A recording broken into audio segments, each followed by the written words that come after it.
to create a space to help you make your way through the world. I think when you gotta stop living up here, start living down here. The way to do that is safe space for depravity.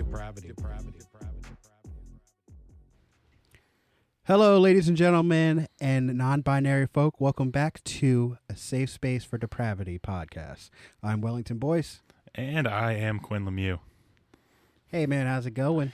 Chilling, dude. Another day in the office, putting the hours in. I feel that. Actually, I don't feel that because I could never imagine myself in the office space. But, you know, my sympathies. Nah, I mean, I say my office, but I'm sitting here, in my house recording a podcast for fun. I can't be.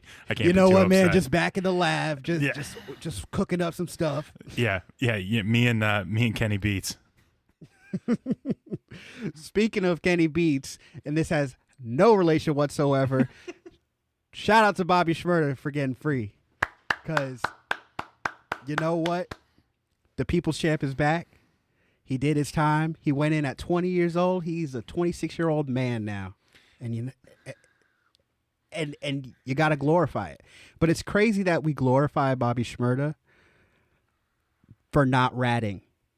This nigga did technically rat in his songs, but when he got locked up, they're like, "Hey, just give us the names, give us the people, the activities," and he's like, "I'm good." There's a couple things to take away from that situation from my angle. Number one, nobody liked Bobby Shmurda as much as they pretended they did. Like, granted, he's got bops, but my point is that, like, it's not as if Bobby Shmurda was, I don't know, like, it's not like he was your favorite rapper. I don't know really anybody who assumed that Bobby Shmurda was their favorite rapper. No, it was just probably some New York kid at that point in time in 2014. It was just like, he's the best out there. Because I was that way with Fetty Wap, and you see how well that went. you know there was a conversation, and it might have only been one conversation, but there was a conversation where a couple kids in New York and Harlem were just like, "Yo, ASAP fell off. Like, Bobby Shmurda runs New York." Oh, bold statement, Cotton. It happened. I guarantee you it happened. The city's got 8 million people. It came up once. I'm positive. It came up. I'm positive that actually was said. But it's like, the thing is, people like Bobby Shmurda went to jail. There was kind of a lull with like new artists coming out of New York, and then you get 6ix9ine, and then it's like, is New York back? Question mark. Let's talk about the Bobby Shmurda saga. I don't have it in front of me, so I'm just gonna recall it from memory. If anybody wants to check my facts on this, that's fine. But this is my own oral retelling of Bobby Shmurda. Puts out songs, eventually gets arrested because he's dry snitching on him and himself. That was the funny part, is that there was no, like, he's not snitching on anybody. He's just including himself in the snitching that's going on these songs and, like, not covering his bases. So no, he's just telling a story. It's like, if you're just like, "Oh yeah, me and my homeboy, specific homeboy, we're out doing some crazy shit with some guns and all this stuff. And then my other homeboy, specific homeboy," like, it's amazing. He just wrote up a recipe. It's amazing. It's amazing what a lyrical deposition will do for your career, which is blow it up and then blow it up. So, so that happens. He ends up getting picked up for everything he talked about.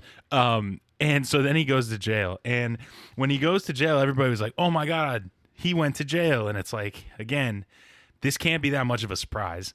And so then from there, he's in jail, and then he's in jail for a while, and then he's in jail for a little more time. And this is when the sentiment started changing of like, "We love Bobby, please free Bobby." And then at the same time, in a whole different universe, you remember that dude Martin Shkreli? Why does it sound familiar?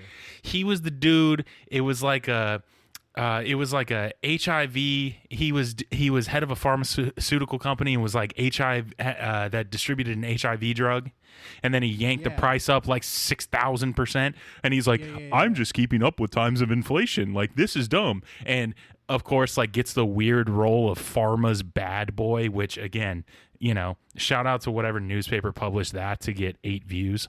But that happens. Hey, we can't talk about views. Okay. All right, whatever. Who doubled our views.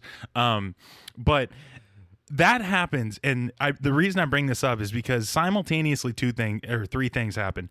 He gets pulled up in front of the Senate to talk about this drug hike. He buys the new Wu-Tang album for $2 million and then lets nobody listen to it. Yes. Okay. Now I know exactly. And then the third thing is, while all of this buzz is going on, he's a New Yorker that says, I will pay for Bobby Shmurda's bail. So, like, all of this stuff is just happening. Like, this was the era that we were living in like, 2016. And, like, it went from Bobby Shmurda went to jail to he's been in jail way too long. And then eventually came around to some douchebag trying to bail him out, which he's a douchebag. But that was a nice thing. It may have been for publicity, but it was a nice thing. It's like Kim Kardashian and her lawyer work. I can't say whether she's a good person or not, but the effects have been decent. So I know nothing about Kim Kardashian's lawyer work. So she got a couple people acquitted or cases relooked at during the Trump presidency, and like, again, you can feel whatever type of way you want about that, but she did get a couple people out of jail. So it's like I'm not going to judge the motives. At the end of the day, it all worked out. So yeah, the Bobby Shmurda saga is super weird, and I hope for his sake and everybody else's that this isn't the end of it. I hope that he continues to put out music, because if Tekashi proved anything, it's just that if you really own whatever actions that you have, in his view, it was douchebaggery and other... being a fucking rat. Yeah, a whole bunch of other shit, that you'll get a buzz. And for whatever reason, far be it from me to say why, Bobby Shmurda has the love of community behind him. Absolutely. It's only attempted murder. So at some point, we got to let bygones be bygones. I see your point, but it's like, I don't know. Because you got to think, like, Hot Nigga came out in 2015. Peak Vine, probably one of the most popular songs to come from Vine. And then Bobby Bitch. And it's like, where do you go from there? 7 years jail. later. So yeah, I mean, no, but like, I mean, post jail, like, where do you go from there?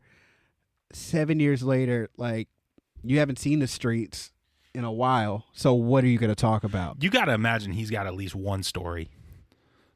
Maybe. I mean, plenty of people have written books in jail or finished their GED. So you got to imagine that there's at least going to be one story. Maybe about how he found his hat. Bobby Shmurda becomes a lawyer. The only lawyer to wear a fitted. Bobby Shmurda law. Yo, B, Your Honor, B. Sir, you can't wear Tim's in the courtroom. Yo. If your shit acting funny, I got the shmoney. Call Bobby. 555-4242. Bobby bitch. Bobby bitch. Oh God. Okay. On the topic of music, with the free of, I saw a meme that was like, the Thanos meme where it was Bobby Shmurda's free. What did it cost? Daft Punk. And I would like to say salute to Daft Punk, because you know what? I really didn't think I'd have a lot to say about Daft Punk, but culturally they were for the culture. Yeah. And it's like more than just EDM, techno, whatever background, hip hop too. R&B as well, because I guess if you want to call The Weeknd R&B, I just think he's just a soulful hip hop artist. Yeah. But like anything that they fucking touched, banger. I would say this: Daft Punk did more for the culture than Jay-Z and Linkin Park's collaboration. Oh, you had me in the first half. The Jay-Z and Linkin Park collab. The Jay-Z Linkin Park collab doesn't touch what Daft Punk did, because it's just discography is just untouchable. It's unfuckwittable. Yeah, you really think about it, and it's like, especially coming out with the first hit of like Around the World, and like that song is already a banger, and then like and you really think, okay, so there's like a million aspects to this that I can get into, but I'll touch a couple.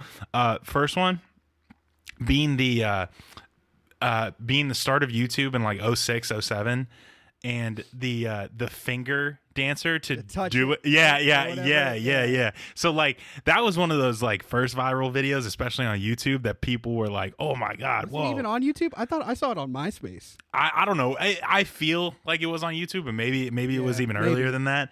But I just remember like that. We'll put it in the viral video category for at least putting the internet on. You know, and how crazy that was. But then. Yeah, I don't know. I mean, they're obviously like two just absolute legends, and I will give.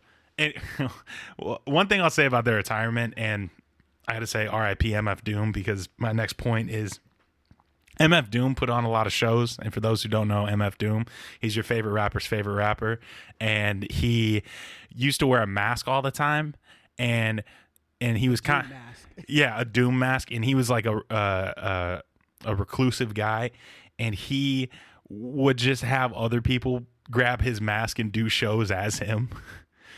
And just like, hey, we're going to the MF Doom show, and it's just not Doom there, it's just some other guy like lip syncing over his tracks, which is like hilarious. But Daft Punk's been accused of that in the past, and I think they've done it once or twice, but like the people, I don't know what the case was, but like, oh, it's Daft Punk, and then, you know, they wear helmets and they weren't under the helmets, whatever.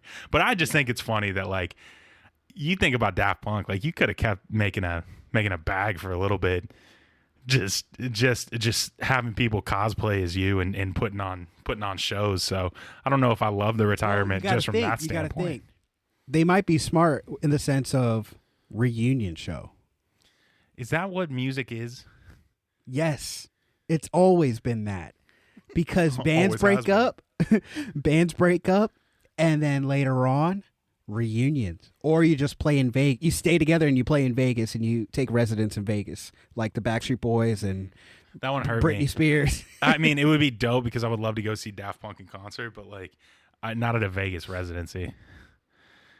I mean, I don't know if the show's any worse. It seems a little. I doubt it, but.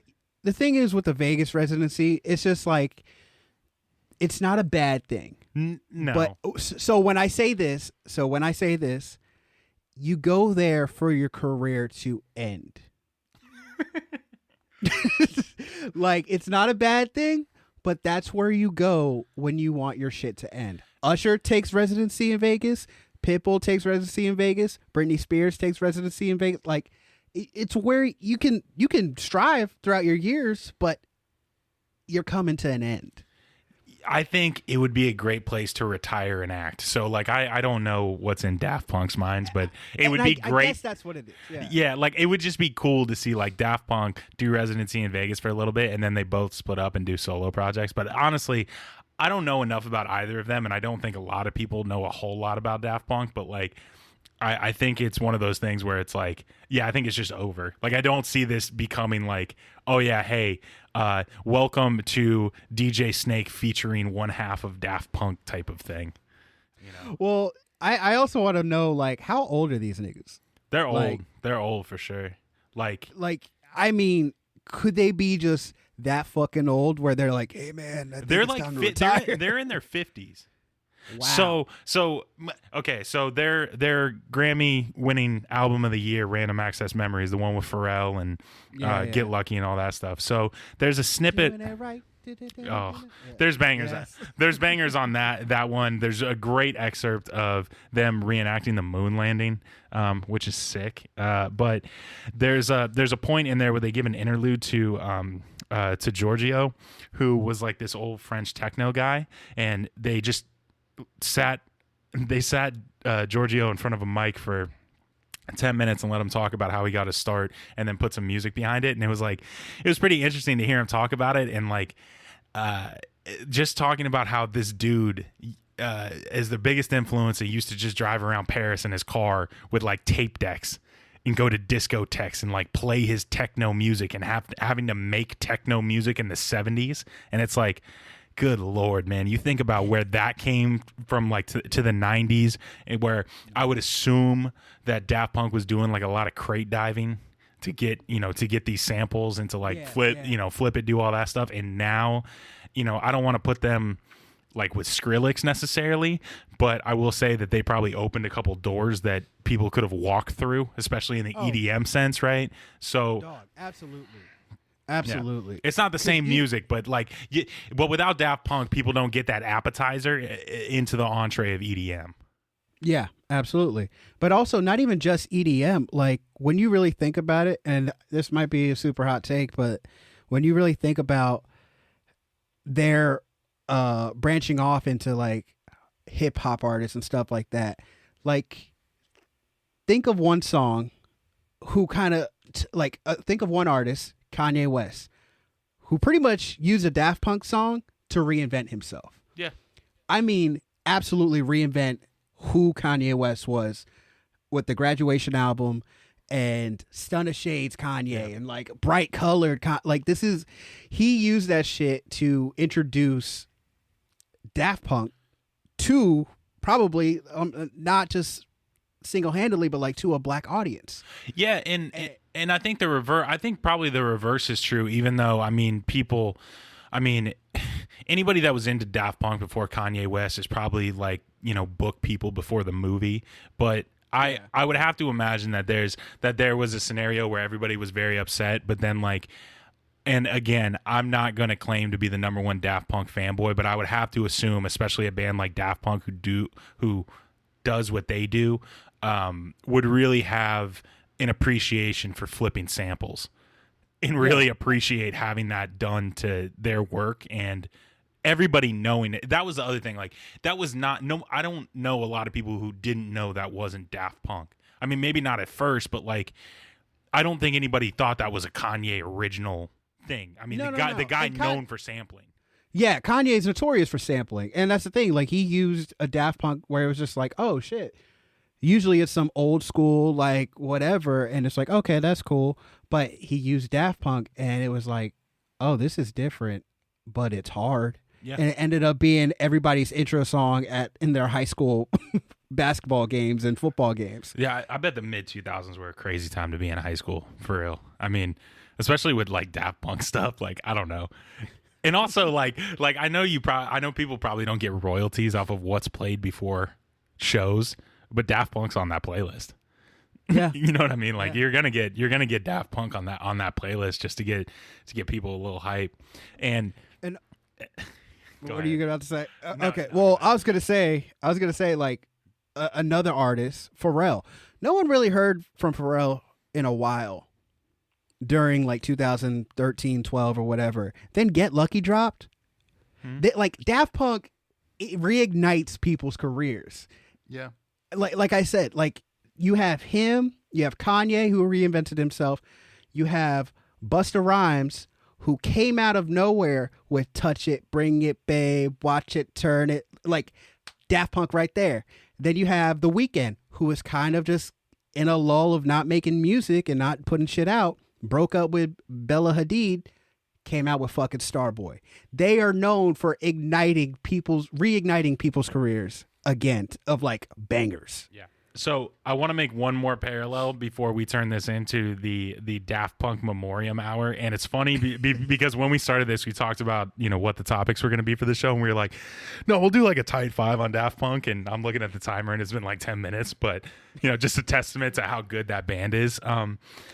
But going back to talking about Giorgio, and him being their inspiration, like French techno music and like the French techno founder, and speaking about Pharrell, that one video of Pharrell with that girl Maggie Rogers at NYU went viral like a couple years ago, like right before I went there, and flex, and flex, big time flex, and so when I remember seeing that video and like being excited to be part of the culture, whatever the case was, but in the lens of Daft Punk, and watching Pharrell listen to Maggie Rogers, and Maggie Rogers talking about, oh, I'm a girl from West Virginia who makes folk music, but then I took a study abroad trip to Paris and fell in love with dance hall.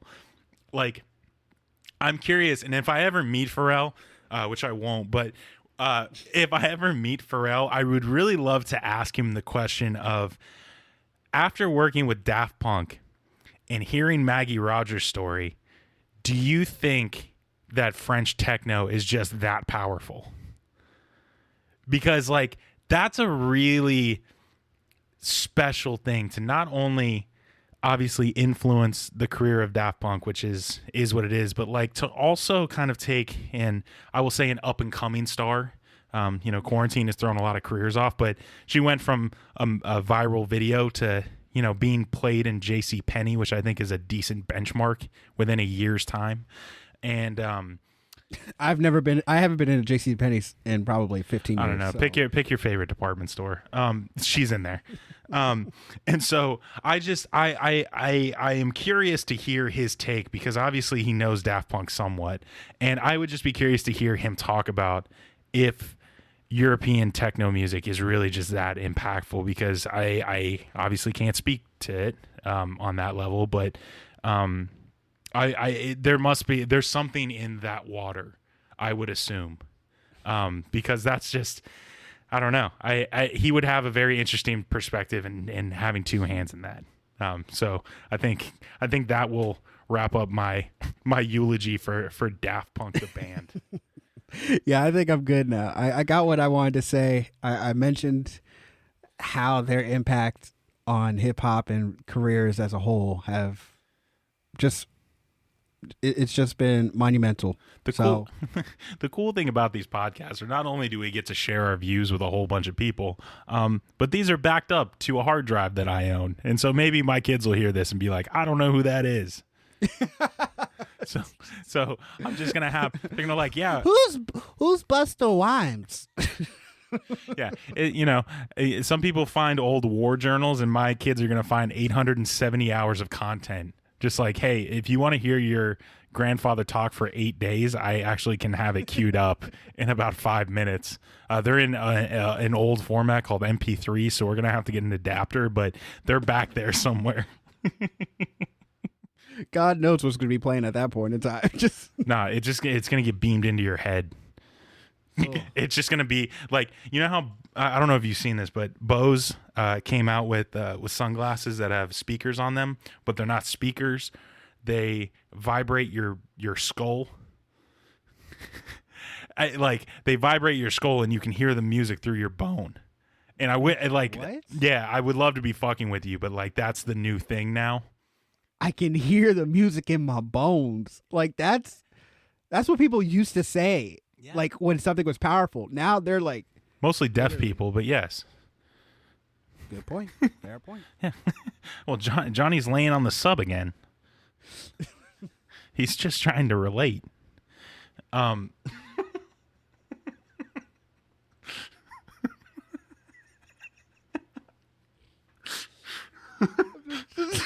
Just a boom, boom, boom, boom, boom, boom, just on the side.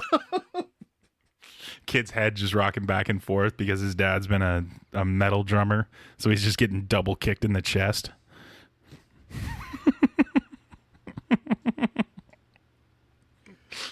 Oh God! He's your firstborn. So anyway, I wanted to talk about. I've been really falling down an innocent rabbit hole of conspiracies, and while it is a hot topic in America, I thought it would be a fun conversational piece to talk about some of our favorite conspiracies. And before we get started, we haven't discussed either of these with each other, so these are really just going to be an opportunity to bounce them off of one another. And again, these are very lighthearted conspiracies, at least on my end. And I don't know about mine. Okay, well, then we're gonna have a nice little yin and yang here. So I'll let you start, so that hopefully I can end this on a positive note. Well, one of my favorites, I saw this back in college. In 1944. One of my favorites that I ever read, but I saw it on Tumblr and I was like, oh my God, that shit's like heart-wrenching, was a conspiracy theory about the Rugrats. Do you know what I'm talking about? Yep. Yeah, where Angelica just has the babies don't exist or they're dead, and Angelica just has them as imaginary friends. Yeah. Because Tommy died like at birth or something, or died young by like something, and that's why Stu's always in the basement building toys that are failures, because he's trying to invent toys for his dead son. And then Chucky was in a car accident with his mom, and that's why his dad's such a nervous fucking wreck and is just a timid dude. And then Phil and Lil, which is I think this one's very interesting, were stillborns. No. And No. There was one stillborn. Yeah. There was one baby that was a stillborn, and so they didn't know the gender, or she didn't know the gender of them, so she made them fraternal, different gender twins. Yeah. And that, when I saw that shit, that kind of ruined things for me. It kind of put me in a down day. Like, I was just like, holy, I don't like this. Yeah, and I think it's a perfect example of, like, I don't know, you kind of see what you want, but I love the amount of creativity that went into hearing that so much. Like, bro, you were thinking outside the fucking box with that. So I'm glad you brought up that one, because I have one TV one, so I'm just going to shove it in here. And I think everybody's heard this, but That's what she said.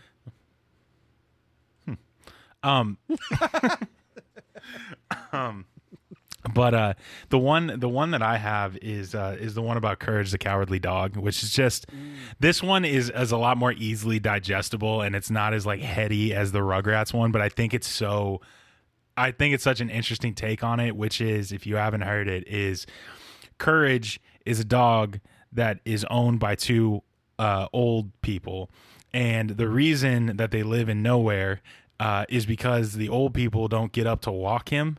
So when they step outside of the house, everything looks scary because he's never been in the outside before. So it's like it's all unknown to his dog brain. And so, like, it's just these two old people with a dog, and all of the situations that come up are like normal ass things, but through a dog's mind, they're the scariest shit that's ever happened.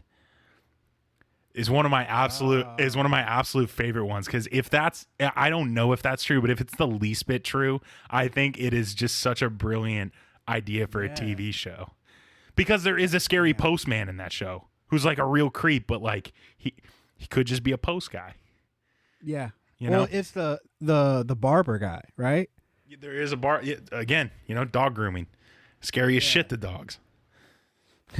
Very naughty. Nigga gave me the fucking creeps. Return the slab. So this one I found recently, and I was like, I gotta say this one. This one's fucking wild. So the Smurfs, right, are white supremacists, or closeted white supremacists, or some shit like that. So Pete. Smurfs are white supremacists that live in harmony, but their biggest threat is a racist caricature of a Jewish guy. Yeah. And also, apparently, in the original comic strip of the Smurfs, when they got sick, they didn't turn red or purple or something like that. They turned black. And the way they knew they were sick, they just started being moronic and speaking, I guess, jive or some yeah, I didn't even need to hear the end of that one. So another conspiracy that I came up to a conclusion with: Blue Lives fucking matters? What? Are you retconning in real time? What? Oh my god! Can you imagine? Can you imagine? Like, open your third eye, bruh. Open the third eye, God. Like, Blue Lives Matter. They're talking about fucking Smurfs because the Smurfs are fucking KKK, nigga. okay, this is now canon in my head. This is the only way that the Smurfs exist, and I will be boycotting them from here on out. And if you're a dedicated Safe Space listener, you will throw away all your Smurfs merch. But it's so wild. Like, their biggest threat is a Jewish guy, and they gave him the nose. Like, it's so fucked. Yeah. And they just let it go on TV as a kid's cartoon. Listen, I'm gonna be the first one to admit that America's let a lot of shit slide, but racist caricatures is definitely up there with just some of the most egregious shit. Yeah, don't get me started with Disney. Yeah, I'm not gonna touch any of that, but it does exist. All of it exists. All right, so the next two that I have are both. I don't know if they're necessarily mine, because I haven't looked at them any further, but they're both thoughts that I've had on my own. So maybe, I don't know. All right, so the first one is about Starbucks, and this doesn't really happen anymore, to a degree that I'm aware of, but back in high school, I remember this happened a fair amount where you would I didn't drink coffee in high school, but I remember seeing it, it being the popular Instagram thing of the early 10s, was when people would get their cups and their name would just be like misspelled to a point of like, do you know what language we're speaking? And so my theory on this is that the only reason that was ever a thing was some genius marketer up at Starbucks was like, listen, you're going to get some names in here. Fuck them up. Like, bad fuck them up. Ooh, fuck it up. And people are going to talk about it. The product isn't going to be shitty, but the name spelling will be shitty, and it'll be like a cute fuck up. And you'll tell people about this, and maybe they'll want to get their name fucked up, but moreover, they'll be like, oh, she drinks Starbucks or he drinks Starbucks. Like, maybe it is worth the hype. Maybe it is expensive, but I would go there. And just like the earliest low-level influencer marketing campaign of all time of just people having their names fucked up and just being like, oh my God, isn't this so quirky? And people are like, oh my God, a lot of people drink Starbucks. Why don't I drink Starbucks? Yeah, I mean, it would make sense. Yeah, like, I don't know if that's like a common thing, but I feel I've had that thought before. In post, and maybe a lot of other people have, so I don't want to take full credit for it, but I definitely remember having the thought, because it's something that I still think about now because I want to know the answer to so badly, of like, there's just no way you fuck up Ashley with an I and a P or something like that. Like, bro, that's why I don't know if you ever knew this about me, but like whenever I went to Starbucks back in whenever, honestly I haven't done it in a while, but just I would go to Starbucks. I would never give them my name. Any place that I had to give my name, I would never give them my name. I had an alias, and it was Dale. Because you can't fuck up Dale. Also, Dolly. Okay, so it's crazy you brought that up because I have two quick stories in the middle of this, which is, again, how these segments go. The first one is, I was getting some work, some blood work done recently, and I went to the lab where you get it done. And for the first time in my life, having a name like Quinn is really tough because it's one syllable.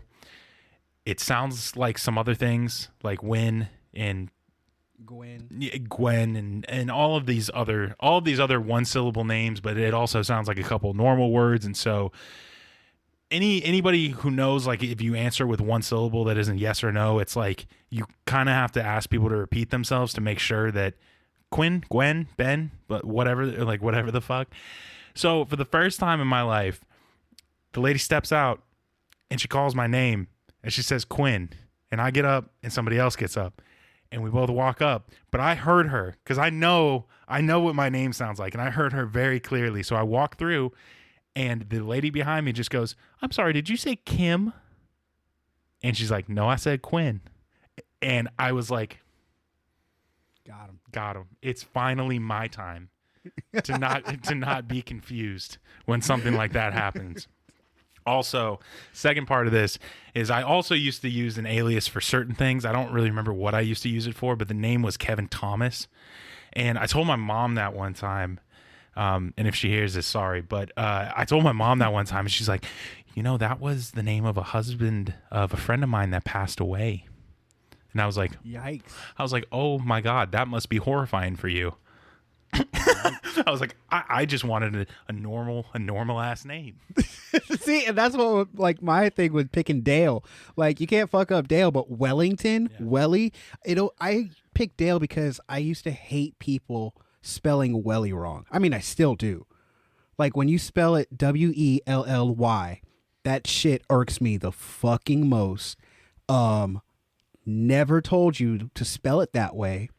I mean, I get it. Most things that are E is going to be with a Y. Thank you. But not my fucking name. Yeah. I mean, it's just like Willie. Yeah. Kelly. But I'm IE. Yeah. I mean, my mom put me through a real boy named Sue situation with the name Quinn. But, if anything, it may have just given me a heads up on understanding people, because to this day I have family members that spell it with two N's and it's not spelled like that. And to be honest, it's putting me in a position where you have some shit in your teeth and I'm just not going to tell you anymore because I've told you. I told you once. You see it written down everywhere, and so I'm not going to tell you. You're looking into a mirror and you see shit in your teeth, and I've told you about it, and you refuse to do anything to change your behavior. Dog, it fucking irks me, like I said, where people will at me on Twitter where my name @WellyBoys. They will have, back in the day when you actually had to type someone's name, they would have that in front of them and have the fucking audacity to use Y. Yep. And every single time I was ruthless. I didn't care, because not my fault that you're fucking stupid. And I'm going to call you out on it. And given a lot of people are like, oh, Welly, like, there's a follower of yours. Yeah, but you know what? It takes nothing to read. Maybe I'm too full of my own name, but it's right there. It's literally right there. If I have the word cat in front of you and you spell it with a G, or a K, make more sense? K? I don't think you can yell at stupid people like that. You spelled cat with a G. Obviously, your name is not high on their priority list. You spell it with a K? Fucking dumb. Not my fault. To copy it right underneath and you spell it with a K when you clearly... Not my fault. Yeah. Sorry. I apologize. There are two sides to every coin. I choose to go on about my day and really play the long game of 5 years down the road when they sign a card wrong, and I'm like, yeah, it still isn't spelled that way. It's hilarious that it's been all this time and you just haven't read the room once, not once. See, I couldn't do that, because then I wouldn't want to be friends with that person. As soon as I saw them like misspell it, I'm like, fuck you. Immediately just leave me alone. All right, you got another one? I do. Now this one's a little weird, but go with me. Okay. All right, like roll with this. So Rebecca Black's Friday, you know it. Yeah. Rebecca Black's Friday is about the JFK assassination. Okay, I don't normally do this because I have respect for this podcast, but I am going to look up what day the JFK assassination took place. November 22nd, 1963. Look at the day and be amazed.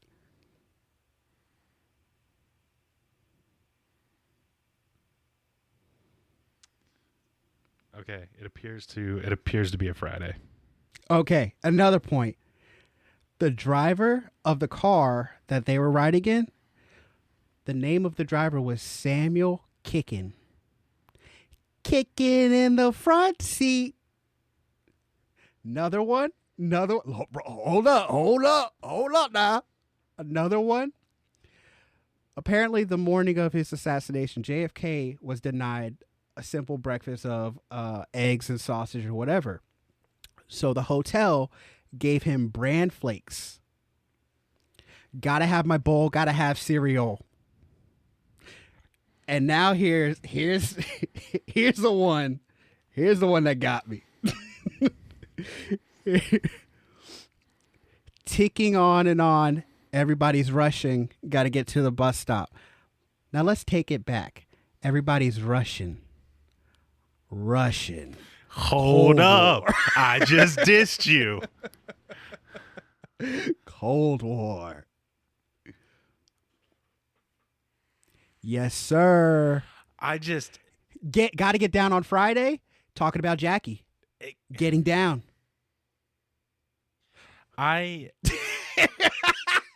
Bro, I fucking lost it. It's so good. I can't not believe it. I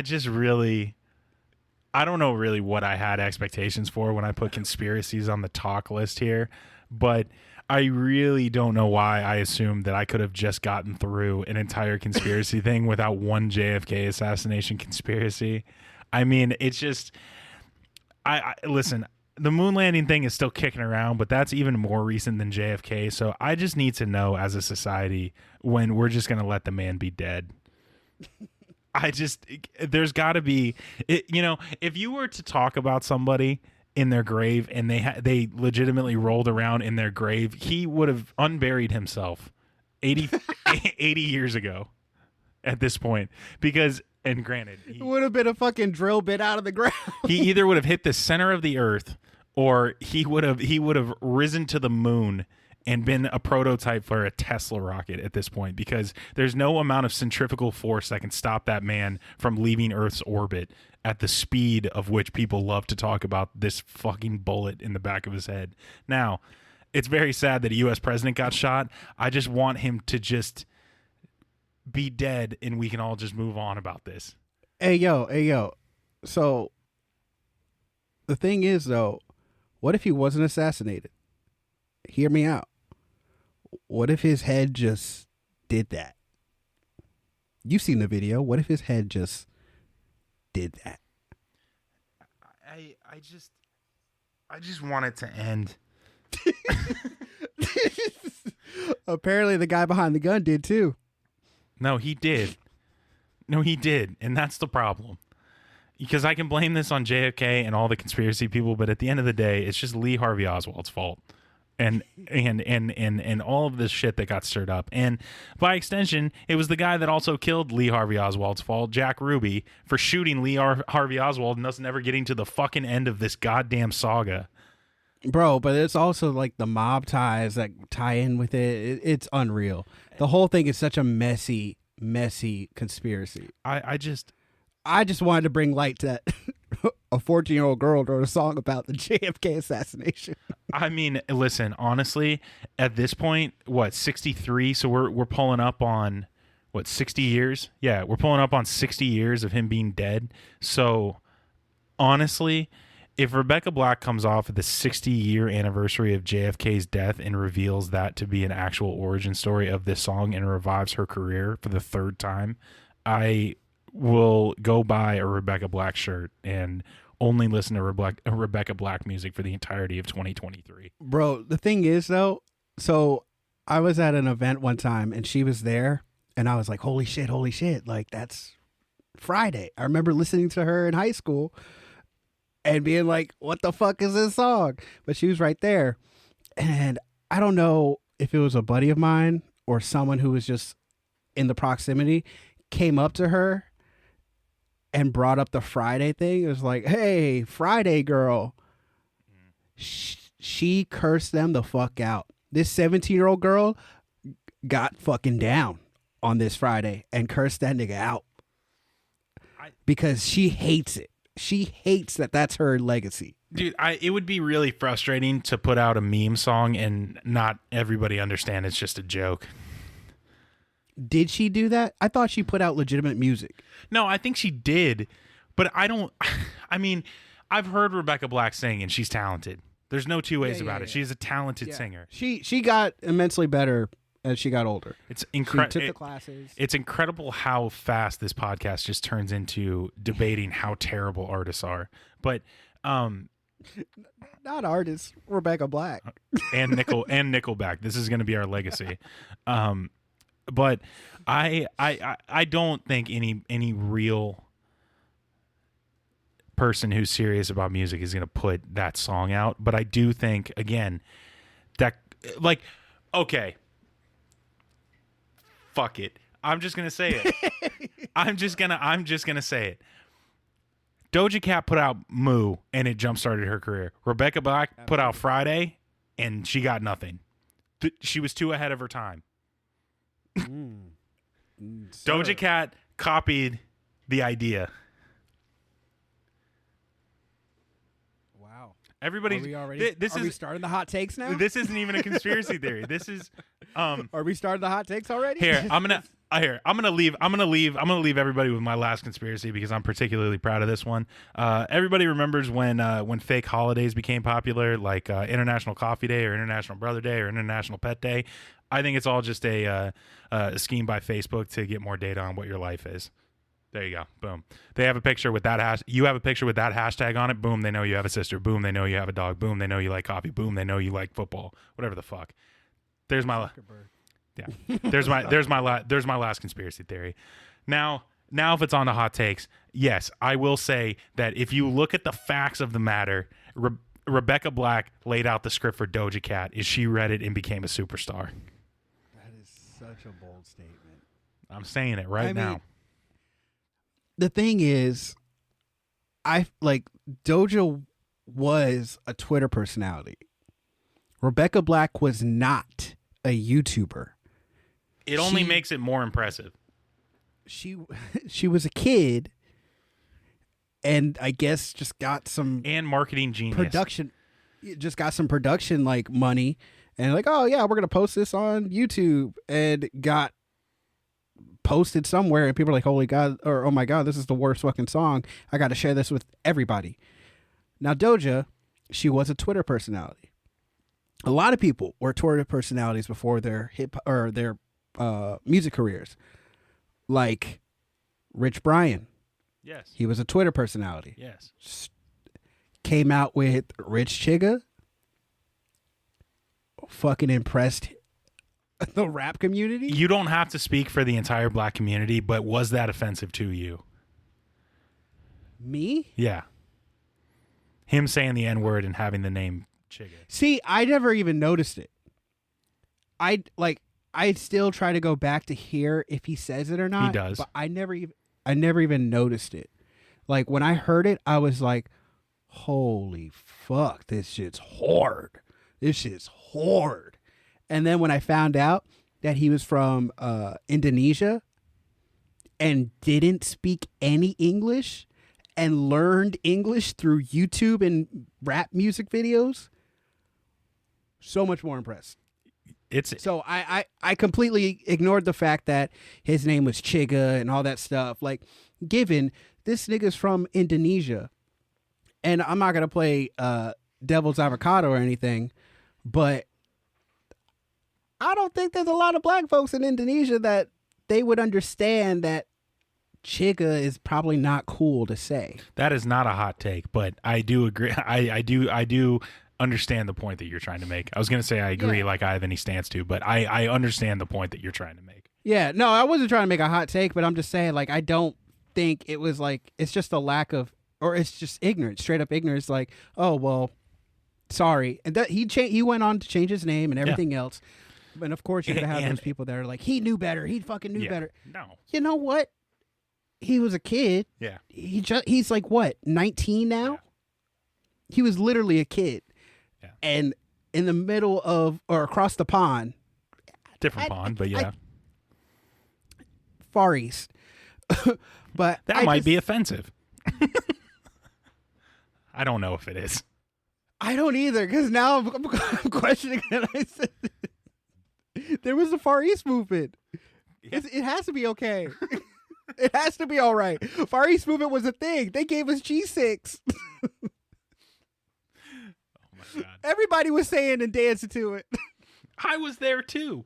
On the here's my first hot take, and this is one, Welly, that you're familiar with, but you can voice your concerns to everybody on this one. I don't fuck with free concerts. I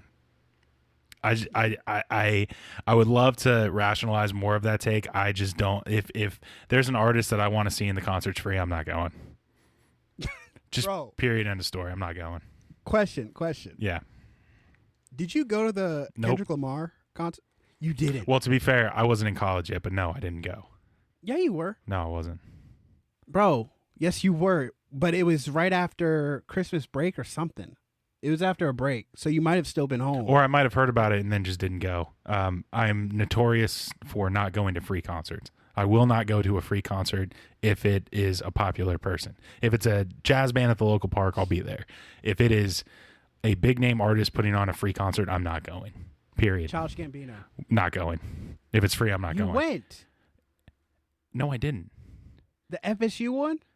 We had to pay to get in there. Oh, you did? Yeah. Oh, it was like $15 because I got a student discount, Yeah. but it wasn't. I wasn't a student. Yeah. No, I'm not going. If it's free, I'm not going. But okay, so I was gonna ask you this randomly the other day about the Kendrick Lamar. I was like, "Were you there that day?" No, I was not. I think. Now, granted, I am a pretentious soul at heart, but Yeah, absolutely. Your take is absolutely pretentious as fuck. But it's just more so with the fact of like, if it's gonna be that packed, I don't want to go. I don't want to be there with a bunch of people who came because it was free. Like, Yeah. Now, granted, it'll be a great introduction for them to get to know somebody that I also happen to love, but I'm not going to be there for it. I'm just not going to be there for it, and I can't explain it any further than that, and I realize it's stupid. I just will not ever go. I remember when, like, I just moved to LA and J. Cole, this is like around Forest Hill Drive, whatever time, he had a free show or a free whatever concert. And it was like last minute to find out the locations. Bro, we were trying. We were trying to find it. And then out of nowhere, we were just like, all right, like, we're just going to do our own thing. And then I find out that concert was just only like maybe 200 people got in, and it was wrapped around the fucking block. I don't want to be that person. I like. Yeah. So I get your point. I get your point. It comes down to this. If it's that popular, I don't want to have a part of it, and I don't mean all things. If it's easily accessible and I don't have to get up to be a part of it, I'm down to be a part of it because it's popular. Tiger King, I'm down to watch Tiger King because I know it seems important to the culture. But I'm not going to stand in line at Cafe Du Monde for 2 hours to get a beignet. It's just not that important to me. I would love to. I'm sure they're great. I'm sure they're incredible. I don't want to be in a place that crowded, stand for that long because somebody once told me it was something good and worth doing. Didn't we attempt? Yes, and then we left, and it was not at my behest. It was a general consensus thing to just go do something else. Too hungover to deal with anything like that. But yes, I just don't. I don't want to be there. Period. That's that. And then also when we took the trip to Atlanta, and we were going to whose restaurant was it? Patti LaBelle's or no. Oh no, dude. Gladys Knight. The fried, Gladys Knight's, yeah, the fried chicken. And place. we were like, oh yeah, let's go there. And we drove by and we're like, nope. Nope. I'm sure it's great. I really do believe it's great, but I'm not standing in line for it. I'm just not going to do it. Yeah, no, I get it. I that's fair enough. All right. Your So, turn, for sure. so this is a hot take, and I've stood by this take for the past 10 years now. But any year that Kesha drops an album is going to be a good year. Okay. Do you have years for this? TikTok, what year did that I drop? don't know. I was asking if you had years because I don't know. Okay. I don't know Kesha album dates off the top of my head. Kesha's album dropped, what was it? Cannibal, her first album? Oh, no. Maybe. I think it's Cannibal. I might be right. I might be wrong. But it dropped 2010. Okay. 2010 was a fucking phenomenal year. 2010 leading into 2011, phenomenal fucking year. Kesha dropped an album 2013, and that was Animal. Maybe I'm switching it up. Okay. Maybe Regardless, Animal was before. we'll keep the year. Yeah. And then the only reason why she dropped an album in 2020, but I say the only reason why 2020 being the most tragic year that anybody has faced, that album was supposed to be Maybe released. not ever, but Not ever. I didn't say ever, but yeah, whatever. But that album was supposed to be released prior to 2020, but due to the legalities of her dealing with that fucking douchebag, she couldn't release it. Okay. So, but in 2000, I don't know. I didn't think of the years. I just been standing by this forever. But any year that Kesha drops an album, it's going to be a good year. You know it's going to be a good year. It's going to be a great year. We also need to find out the other artists who have also dropped albums on the same years as Kesha, because I want to transfer this to see if it holds true for 303. Oh, wow. Yeah, I don't know. Okay, so Animal was 2010. Okay. Warrior 2000, or no, Cannibal was also 2010, but that led into 2011. Okay. Both those years, great years. Warrior 2012. 2012 was a great year because, sir, we were in college living the best lives. And then after that, there's a hiatus. Rainbow came out in 2017. 2017 was a great year. It was a good year. It was a phenomenal year. I had fun that She year. dropped a single 2016 from that album that was in the Grammys and all that. 2016 is one of the most phenomenal years that people till this day talk about the summertime of 2016 as Well, Drake the mostly, end all but be all. yes. It's a wet dream to millennials everywhere. Summer 2016. That is summer 2016 is summer 85 or is like baby boomers summer 85. Yeah, I think that holds Is it up. baby Yeah, boomer? yeah, that holds up. Yeah, it holds true. Yeah. Okay. I'm not really gonna fight that one. This one's not gonna be popular. Fettuccine noodles are stupid and useless. What the fuck? Okay, I'll explain this one. It's pasta, my guy. They're the worst noodle by far. They're False. They're uncouth. They're way too they're way too fucking big. I don't know why they need to be like that. You can't tell me that fettuccine noodles are doing anything that spaghetti couldn't. I just don't understand why the noodle has to be so goddamn big for no reason. Because we like thick boys around here. We like to slurp up the thick boys. It's a dumb fucking noodle, and I don't think it has any place in cuisine. And the fact that it's as popular as it is a fucking black mark on Italian culture. First of all, worst fucking noodle, elbows. I like elbows. They serve a purpose. Yeah, you're also fucking 2 years old. You get sauce on the inside of them. I think that serves a purpose. You can get sauce on rigatoni as well. Okay, Just eat. It's adults. It's rigatoni's for adults. Elbows are for children. Yeah, I mean probably, but okay, they serve a purpose for children. Fettuccine are just sloppy noodles for all ages. But you get to slurp. Okay, you can. Okay, fettuccine. Slurp an Alfredo noodle. Let me know how the cream gets you. Right on the money. But fettuccine is easier to twirl with the fork. I disagree with you. I hate spaghetti because it's rounded, so therefore it keeps falling off, and I keep twisting and twisting. It keeps that one strand that keeps looping over and over, and then I'm fucking done. I don't want to eat this shit anymore. Why would you make this pasta so fucking goddamn difficult? Fettuccine is flat. You twist it up a little bit, you might get a little bit of overlap, but you know what? It's flatter, and so it will lay evenly once you get it at a right angle. If a fettuccine, It's a Fetty Wap Alfredo. let me get a Fetty Wap Fredo Santana. Yeah, baby. Let me get a Fetty Wap Fredo from the Shy.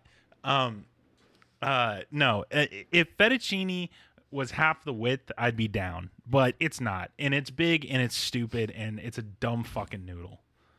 And I can't stand that fucking noodle. And if I see fettuccine on a fucking menu, I'm not eating. I'm never going to pick it. It's like the opposite of a club sandwich for me, which if I see it on the menu, I'm always going to order a club sandwich for lunch. But if I see fettuccine on it, I'm never going to get What you just said is so white. I'm sorry. a club sandwich is a perfect sandwich to me. Hi, can I get a club sandwich? Yeah, you can add bacon. Might as well throw the bacon on there. And you can get a sweet tea. Oh no, I'll just have a regular iced tea. I don't want it too sweet. Tell me I'm wrong. Have you never ordered that a day in your life? I don't drink sweet tea or iced tea, but I just think that it's just like it's what people assume the Big Mac could be. They're like, they looked at a club sandwich and they were like, we need to figure out a way to add a third piece of bread to a fast food sandwich, and McDonald's tried it and it just doesn't hold the candle to the contrast of ham and turkey and bacon and a little bit of mayonnaise and tomato. Now, granted, I'm not a huge fan of when they slice it into triangles. I think that's a bit much because it's a sloppy mess, just like fettuccine is. But if I can get it cut in half, I'm all there for it. Club sandwich is getting ordered in my vicinity, guaranteed. But don't you come around me with a fucking sloppy noodle dish, because unless it's fucking udon or some other Asian incarnation of a thick boy noodle, I don't want it on my plate. I don't want it in my bowl. Keep that fettuccine where it belongs, which is in the pantry next to all the other shit you don't use to cook. I, for one, love using fettuccine. I don't buy spaghetti. I use fettuccine for any pasta Italian dish that I use or make. But anyway, I like where your head's at. I like where your head's at with the food. I have a hot take. Red velvet is just chocolate. I got real nervous at the beginning of that statement because, full disclosure, every birthday cake I've ever had made for me has been red velvet, and I cannot disagree that it is just some other form of a chocolate something, and I don't know what the difference is. It's just chocolate. And I saw someone on Twitter try to argue like, oh, well, you never had the right red velvet. No. Hey, I've had all sorts of red velvet. Just chocolate. Yeah. My family, like, okay, so as very I am of an ethnic descent that that leaves me without any interesting culture to take with us. And so what descent is that? So like, what do they call it? So like Norwegian for the most part. Okay. So what's been passed down are very typical white shit of casseroles. That's in the blood. My family's from the Midwest. That's how it goes. But the one thing that, and if you ask any of my family about this, and I don't know if any of them listen to this, but if you ask any of my family this, they will all back it up. And the weird point of pride that goes on in my family is that they make red velvet cake, but not with the cream cheese icing. They make it with like some other white vanilla butter icing, or like buttercream. Yeah, like buttercream icing or whatever. And I will say that it tastes different than any other red velvet cake, which I think is why, it's mom's cooking, whatever the fuck. You have a different view on it. But again, just like in the other guys, it contrasts the cake chocolate red velvet in such a way that the cream cheese is a bit too biting for me, so I don't order it when I'm out. But I do think that vanilla contrast to whatever flavor red velvet assigns itself, which is some very mild chocolate consistency flavor. I don't know what you call it, because it isn't pure it isn't like a chocolate cake, but it's like there. It's like it's like it's a cousin, or it's knocked on the door of where chocolate lives before. It's never gone in, but it knows what the house looks like. Yeah, okay. Yeah, because one thing is, I do agree with what you said, where the cream cheese icing sometimes does overpower. It's just what like, you're actually whoa, eating. Yeah, and I feel sometimes I can get really sick from just eating more than one slice of cake, of red velvet cake, because the cream cheese is just so rich. It's so heavy. But I recently had, last Friday, I bought red velvet cupcakes, and it had a buttercream icing, and I was like, yes, sir. And I tried them, buddy. It changes your life. Buddy. So much better, because you actually enjoy the buttercream. Yeah. And it's not, it's not over the top at all. It's not like kicked in the face cream cheese, like with heavy sugar. No, it was very like the icing, have the red velvet. It all works out. But yeah, that's my stance. It's just chocolate. It's just beautiful chocolate. Not that chocolate's not beautiful. Shout out to all my chocolate. Oh man, we started this episode and we were like, we're not gonna have enough to talk about, but this one could go $1.05, and we just passed $1.05. Oh really? Oh wow. Well, I got a few more hot takes, but all right, let's get one more in since we're here. I'm a rapid fire a few, and then I'm gonna land on one. Yeah. Rapid fire a few, and I'll tell you which one I take the most issue with. Okay. There would be no Lady Gaga without an Akon. Men wanting virgins and less body count out of women. It's fucking weird and egotistical. Robes are essential to just life. Robes. Yes. Okay. Men need to use more women deodorant. Squirt isn't pee. And even if it is, don't worry about what's in my cup. It's my fucking cup. Also, there's not enough dwarf porn stars in the current times. Thank you so much for listening to This Week.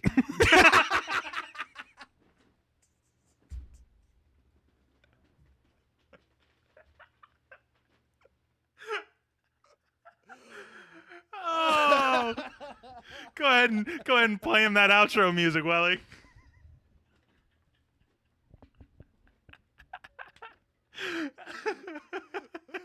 I had a big day today.